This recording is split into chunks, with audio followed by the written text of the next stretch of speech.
Baik, saya Anas Umanto dari ANDLC. Kali ini kita akan belajar mengenai stress management yang kita bagi menjadi 3 sesi. Nah, sesi pertama ini kita akan membahas mengenai bagaimana kita menghadapi, memahami apa itu stres. Kita simak berikut ini.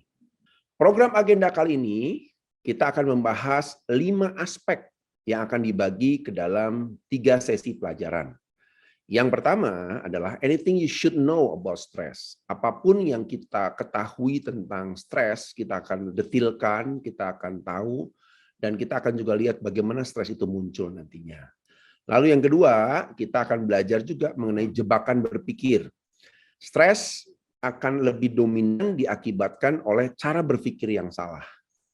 Ya. Lalu yang ketiga adalah disebut sebagai dopamine detox. Apa itu dopamine detox? Banyak aspek-aspek yang seringkali muncul yang nantinya akan mengganggu kemampuan kita dalam mengelola tekanan. Jadi itu biasanya aspek-aspek yang menimbulkan dopamin sesaat seperti obat bius, namun biasanya menimbulkan stres yang berkepanjangan. Lalu yang keempat adalah bagaimana cara hipnoterapi untuk mengurangi stres yang kita hadapi. Nah, tentunya di sini kita akan melakukan yang namanya self hipnoterapi. Yang kelima, juga kita akan belajar mengenai satu teknik yang cukup berkembang dewasa ini, yaitu bagaimana kita menjadi orang yang bisa mengelola pemikiran, yaitu mindfulness. Di awal ini saya akan bahas dulu sebenarnya siapa sih yang sering mengalami stres. Ya, jadi stres itu bukan konsumsi, orang bilang sebut orang kota, orang yang bekerja sibuk sekali. Tapi stres sendiri sebenarnya lebih disebabkan oleh kemampuan seseorang dalam menangani atau menghandle satu tekanan. Ya, ada orang yang mungkin secara pekerjaan tidak sibuk, biasa saja, tapi bagi dia sedikit perubahan akan menimbulkan tekanan yang tinggi, sehingga stres yang dialami orang seperti ini bisa sama dengan stres yang dialami orang yang bekerja secara overload. Ya, jadi stres bukan karena intensitas kesibukannya atau intensitas aktivitinya, tapi bisa disebabkan karena kemampuan seseorang dalam menghadapi tekanan atau disebut sebagai toleransi stres itu berbeda-beda. Ada yang tinggi, ada yang rendah, gitu kan ya. Nah, sebelumnya kita akan detilkan dulu ya. Jadi stres itu apa sih? Kita sering menggunakan kata stres, tetapi dengan cara yang salah dalam menempatkan posisi stres gitu ya. Jadi kalau kita lihat stres itu adalah salah satu state of emotion seseorang di mana dia menganggap dirinya dalam kondisi terancam, tertekan, terpaksa, dan muncul perasaan tidak nyaman. Itu stres. Ya. Walaupun dalam konteks stres yang sering dialami oleh orang, ada stres yang langsung terlihat, artinya tekanannya kelihatan, langsung membuat orang berubah dari sisi perilaku, dari sisi respon mereka. Tapi ada juga stres yang tidak terasa. Jadi kalau kita tanya ke seseorang, Anda stres ya? Enggak, gitu ya. Tapi dari bahasa tubuh, dari ekspresi, terlihat dia berbeda. Gitu ya. Jadi stres itu bisa dari dimensi yang paling ringan sampai dimensi yang paling berat. Dan stres sendiri sebenarnya adalah hal yang hampir dialami oleh semua orang. Ya, dengan intensitas yang berbeda-beda. Ya. Nah, contoh misalnya, di sini ada satu konsep atau gagasan yang mungkin akan mempermudah kita memahami ya. Jadi stres itu disebut sebagai perasaan terganggu, terusik, atau terancam yang timbul karena adanya gangguan dari lingkungan seseorang. Ya, jadi biasanya contoh nih ya, yang paling ringan aja, tiba-tiba muncul serangga, kecoa, laba-laba yang muncul di kamar. Nah, tiba-tiba tension kita naik, kita deg-degan gitu ya, tekanan darah naik. Atau muncul suara yang berisik. Ya, biasanya orang-orang yang bekerja dalam lingkungan yang bising itu juga bisa menimbulkan stres dalam jangka panjang, gitu ya. Atau contoh yang paling simpel ketika kita nonton film horor aja ya, kaget ya, detak jantung meningkat, ya, ketakutan dan lain sebagainya. Atau juga misalnya contoh kita sedang mengantri, lalu ada orang masuk, ya kita merasa nggak nyaman, merasa hak kita diambil, lalu mulai tekanan darah naik, ya. Atau berjalan tempat tinggi juga bisa stres.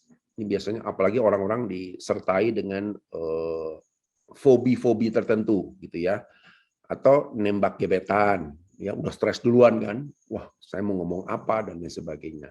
Masalah keuangan, tugas ujian sekolah, presentasi, dan masih banyak daftar yang lebih panjang dari ini.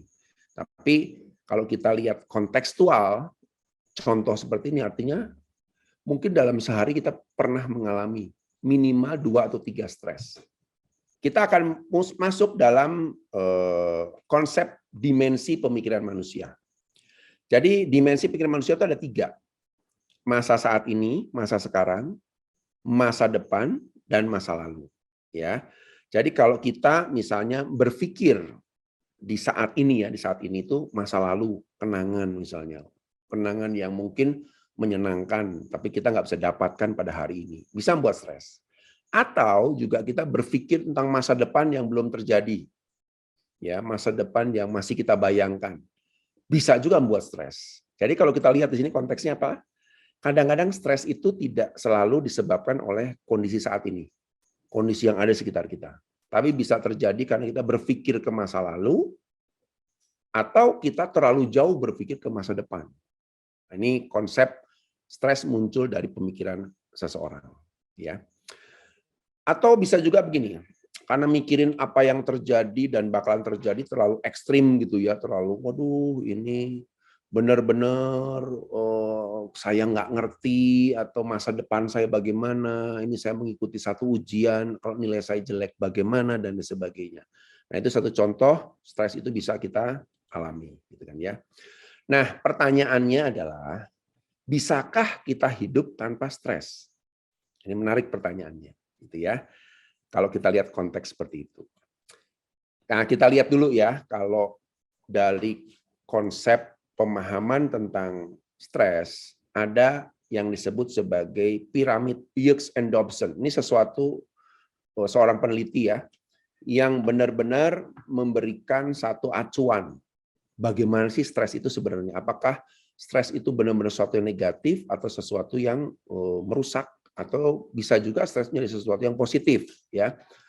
Kalau kita lihat di sini ada 2 garis XY. Yang satu bicara performance, jadi semakin ke atas performance-nya seseorang semakin tinggi. Lalu yang horizontal adalah garis stres. Jadi kalau kita gambarkan, kalau di titik paling kiri bawah itu artinya performance rendah dan stres rendah. Jadi kalau kondisi seperti ini, kalem seperti ini, nah ini umumnya orang-orang yang masuk dalam kelompok comfort zone. Ya, nggak ada performance, santai atau disebut rebahan ya, generasi rebahan dan sebagainya. Ada stres? Nggak ada stres.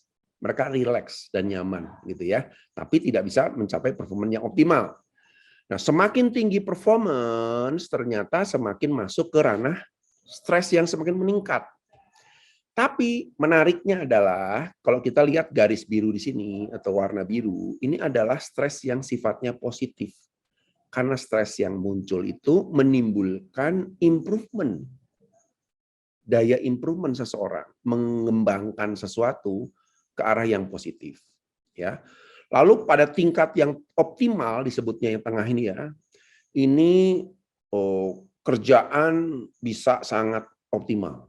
Peak performance, fokus, lalu energinya tinggi. Nah, ini disebut sebagai optimal performance. Tapi stresnya sudah mulai muncul. Nah, yang berbahaya adalah ketika stres itu terus-menerus dihajar pada diri kita, lalu stres itu bisa menjadi mulai masuk kelompok distress. Muncul yang disebut kelelahan. Ya, muncul sakit dan pada akhirnya juga bisa menimbulkan mental breakdown atau burnout. Nah, ini yang berbahaya. Jadi, kalau kita melihat konsep dari Hughes and Dobson, dikatakan bahwa stres itu dalam tahapan bisa menimbulkan hal yang positif, membuat orang mencapai performance terbaik mereka, tapi dalam situasi atau dalam tahapan tertentu bisa menjadi burnout. Ya, kalau sudah burnout ke arah kanan yang merah ini, tentunya efektivitas kerja seseorang sudah semakin turun. Nah, di sini kalau stres sendiri dibagi menjadi dua. Jadi ada stres yang disebut stres akut, ada yang disebut stres kronis. Ya, stres akut sendiri itu biasanya memiliki durasi yang singkat. Respon stres aktif dengan cepat dan dibutuhkan untuk menghadapi stresor dan mereda setelahnya. Jadi kalau misalnya kita menghadapi ujian misalnya, mungkin singkat gitu ya. Begitu ujian selesai, kita merasa, oh ternyata soal-soalnya mudah, stresnya langsung hilang, bos, gitu ya. Tapi ada juga yang disebut sebagai stres kronis. Nah, ini stres yang biasanya dihadapi seseorang secara durasi jangka panjang. Bisa berminggu-minggu, bahkan bisa berbulan-bulan.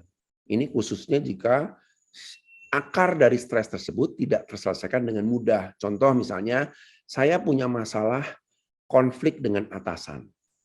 Nah, yang saya kalau coba selesaikan dengan atasan, beliau nggak mau atau menolak. Sehingga saya setiap masuk bekerja, saya harus bertemu dengan orang tersebut terus-menerus dengan solusi yang tidak pernah bisa selesai. Nah, tentunya stresnya akan semakin meningkat. Nah, itu yang terjadi pada hubungan-hubungan dengan entah itu keluarga, entah itu rekan kerja, dan lain sebagainya. Nah, apa itu problem? Nah, kita harus tahu dulu ya, kenapa problem juga menjadi salah satu pemicu dari stres. Pikiran ada di depan tubuh kita ada di depan pikiran kita. Jadi problem itu sebenarnya kalau kita lihat adalah sesuatu yang memang suka tidak suka selalu akan menjadi hambatan yang akan kita hadapi setiap hari, kan ya. Baik, dalam sesi ini kita sudah belajar mengenai penyebab dari stres dan bagaimana stres itu muncul dan bagaimana stres itu sebenarnya juga bisa dilihat dari dua sisi positif dan negatif. Baiklah, ya sampai jumpa dalam sesi berikutnya.